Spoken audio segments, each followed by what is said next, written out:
na pagbibigay po ng ating tamang benepisyo. Si tatay po, Tatay Sentro po ay naka 8 taon po sa amin sa Kaagapay. Siya po ang tinatawag naming honorary member. Ang unang taon po ni tatay ay 32,000. Kaya po sa loob po ng 8 taon, siya po ay makatatanggap ng 67,000. Kasi po bawat taon, 5,000 po ang dagdag. Kaya po sa loob ng 8 taon ay 67,000 ang kanya pong matatanggap. Sa 67,000 po na yon, may kakantasin po kami na 2,500. Yun po yung papalit kay tatay. Half year po silang hindi maghuhulog. 2 po yung papalit. Kanila rin po yun, 2,500 po. At yung 5,500 po, yun po yun sa amin pong organ, sa mga suporta po naming mga officer, panggas po nila. Kaya po sa 67 po ni tatay, ang makakaltas po ay 8,000. Kaya po, ang malinis, 59,000. Nung unang gabi po na pumanaw si tatay, nakakuha na po sila sa amin ng 10,000. Kaya po sa 59 po, 49 na lang po rin aming ibibigay.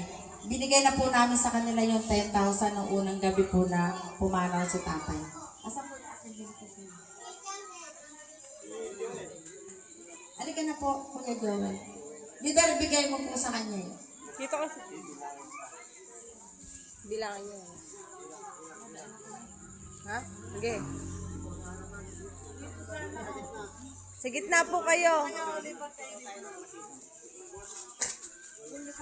Pag hindi nakita yun sa Maganda. Ayan, dyan na lang to. kauna na yung 10,000. Sige yung 49. Okay. Sige. Hindi, bibilangin mo isa-isa. Yan. Isa-isa. 1, 2, 3, 4, 5, 6, 7, 8, 9, 10, 11, 12, 13, 14, 15, 16, 17, 18, 19, 20, 21, 22, 23, 24, 25, 26, 27, 28, 29, 30, 31, 32, 33, 34, 35, 36, 37, 38, 39, 40, 41, 42, 43, 44, 45, 46, 47, 48, 49.